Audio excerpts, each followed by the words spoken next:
भोपाल से इस वक्त की बड़ी खबर आपको बता रहे हैं, जहां दतिया उपचुनाव में मिली हार के बाद बड़ा एक्शन होगा। सीएम हाउस में हार की समीक्षा बैठक में हुआ फैसला। सूत्रों के हवाले से जानकारी आपको बता रहे हैं, दतिया जिला कार्यकारिणी की होगी भंग और दतिया जिलाध्यक्ष को हटाया भी जाएगा। ये जानकारी आपको बता रहे हैं, दतिया जिले के कई पार्षदों का होगा निष्कासन। सूत्रों के हवाले से जानकारी आशुतोष तिवारी ने बैठक में दिए भीतरघात के सबूत और दतिया की हार की समीक्षा के लिए 2 सदस्यीय समिति का गठन। ये जानकारी आपको बता रहे आशुतोष तिवारी ने बैठक में भीतरघात के सबूत दिए हैं। उपचुनाव में मिली हार के बाद ये बड़ा एक्शन होगा, ये जानकारी आपको बता रहे हैं। सीएम हाउस में हार की समीक्षा बैठक में ये फैसला हुआ है।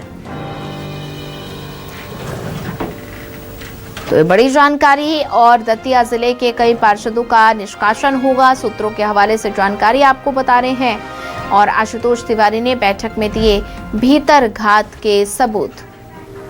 और इसी पर ज्यादा जानकारी साझा करने के लिए हमारे साथ संवाददाता संजय पाटीदार जुड़ चुके हैं। संजय, दतिया उपचुनाव में मिली हार के बाद बड़ा एक्शन होने वाला है, जहां सीएम हाउस में हार की समीक्षा बैठक में ये फैसला हुआ, जहां दतिया जिला कार्यकारिणी भंग होगी, जिलाध्यक्ष को हटाया भी जा सकता है। तो ऐसे में हार जो हुई है और भीतरघात के सबूत भी पेश इस बैठक में किए गए हैं, तो बैठक के बाद ये बड़ा फैसला हो सकता है, क्या जानकारी?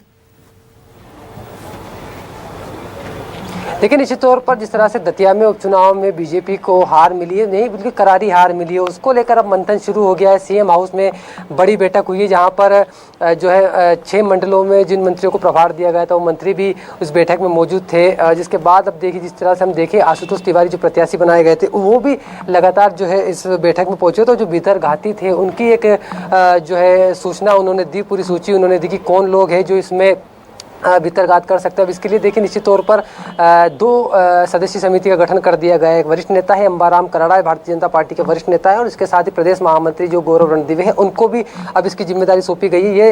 ये जो समिति बनाई गई है, ये वहाँ के पदाधिकारियों से बातचीत करेगी और वहाँ के जो कार्यकर्ता हैं उनसे बातचीत होगी और एक विस्तृत रिपोर्ट तैयार की जाएगी। जो रिपोर्ट तैयार होने के बाद जो प्रतिवेदन होगा वो जो प्रदेश अध्यक्ष हैं हेमंत खंडेलवाल, उनको सौंपी जाएगी। तो निश्चित तौर पर अब ये जो है कार्रवाई का सिलसिला शुरू होगा। जिस तरह से हम देखें कि उपचुनाव में जो हार मिली है उसको लेकर अब बीजेपी में जो है, जो दतिया की जो जिला कार्यकारिणी है उसको भी भंग किया जा सकता है। और खबर तो यहाँ तक आ रही है कि जो जिला अध्यक्ष हैं उनको भी हटाया जा सकता है और अगले कुछ घंटों में बड़ी कार्रवाई हो सकती है, क्योंकि निश्चित तौर पर जो दतिया में उपचुनाव में करारी हार मिली है उसको लेकर बीजेपी को बड़ा झटका मिला है। तो जो 2 सदस्यीय समिति बनाई गई है, इसमें गौरव रणदीवे हैं और जिसके बाद वरिष्ठ नेता अंबाराम कराड़ा है। अब ये नब्ज को टटोलेंगे, खंगालेंगे, पदाधिकारियों से बातचीत करेंगे, कार्यकर्ताओं से बात करेंगे, आखिर कहाँ कमी रह रही है। उसके बाद निश्चित तौर पर जो है बड़ी कार्रवाई हमें देखने को मिल सकती है और कार्रवाई निश्चित रूप से आज ही हमें देखने को मिल सकती है। जिस तरह से हम देखें, दतिया कार्यकारिणी जो है उसको भंग किया जा सकता है, एक सूत्र हमें यह खबर बता रहा है। जिसके बाद एक बड़ी खबर ये भी निकल के आ रही है कि जो दतिया के जो जिला अध्यक्ष हैं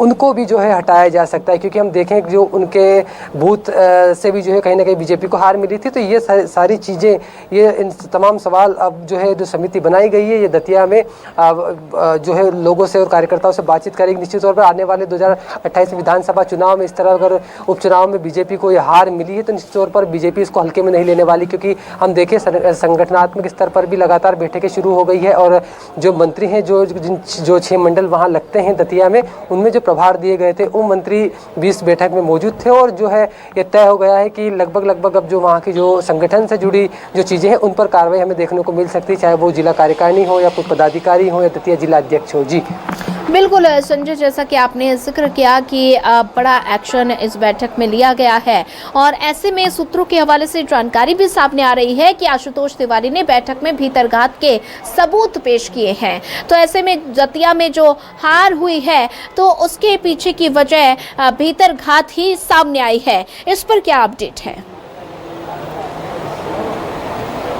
देखिए निश्चित तौर पर भीतर घात की वजह से बड़ा हार का सामना बीजेपी को करना पड़ा है, क्योंकि कई ऐसे बूथ है जहां बीजेपी को बहुत कम वोट मिले, क्योंकि वो जो बीजेपी का कई जगह पर जब बीजेपी का गढ़ था वहां से भी बीजेपी को इतने ज़्यादा वोट नहीं मिले जिनकी वो उम्मीद कर रहे थे। क्योंकि जिस तरह से हम देखें तमाम संगठन के लोग, तमाम पूर्व विधायक हो या मंत्री हो, खुद इन लोगों का दौरा लगातार वहाँ चलता रहा और ये इन चीज़ों ने तमाम लोगों से बातचीत कर ये तय माना जा रहा था, ये बीजेपी की तरफ से आश्वस्त था कि कहीं ना कहीं भारतीय जनता पार्टी दतिया में उपचुनाव जीतेगी। लेकिन 6000 के करीब से जो हार मिली है ये कहीं ना कहीं बीजेपी अब इसको लेकर मंथन शुरू हो गया। क्योंकि देखिए निश्चित तौर पर किसी राज्य में सत्ता होने के बाद अगर उपचुनाव में हार मिलती है तो कहीं ना कहीं कई तरह के सवाल खड़े हो, तो फिर आगे आने वाले जो विधानसभा चुनाव है उनमें कहीं ना कहीं बीजेपी को इससे झटका ना लगे, कहीं ना कहीं पार्टी कमजोर ना हो, इसको लेकर अब मंथन शुरू हो गया। और इसी निश्चित तौर पर जो ये परिणाम सामने आए हैं ये इसको लेकर अब बीजेपी सख्त हो गई, चाहे वो संगठन स्तर पर हो, जो जिन नेताओं मंत्रियों को वहाँ ड्यूटी पर लगाया गया था अब उनसे भी बातचीत की गई, उनसे फीडबैक लिया गया है। तो अब देखिए 2 सदस्यीय जो कमेटी बनाई गई है,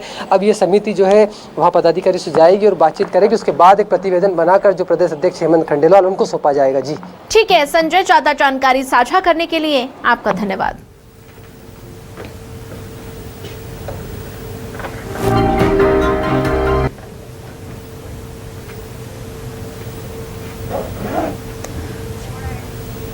तो उपचुनाव में हार पर बीजेपी का मंथन देखने को मिला है और सूत्रों के हवाले से जानकारी भी आपको बता रहे हैं, जहां बैठक में डिप्टी सीएम जगदीश देवड़ा और मंत्री नरेंद्र शिवाजी पटेल, राव उदय प्रताप सिंह शामिल हुए हैं। धर्मेंद्र लोधी, राहुल कोठारी बैठक में शामिल हुए हैं।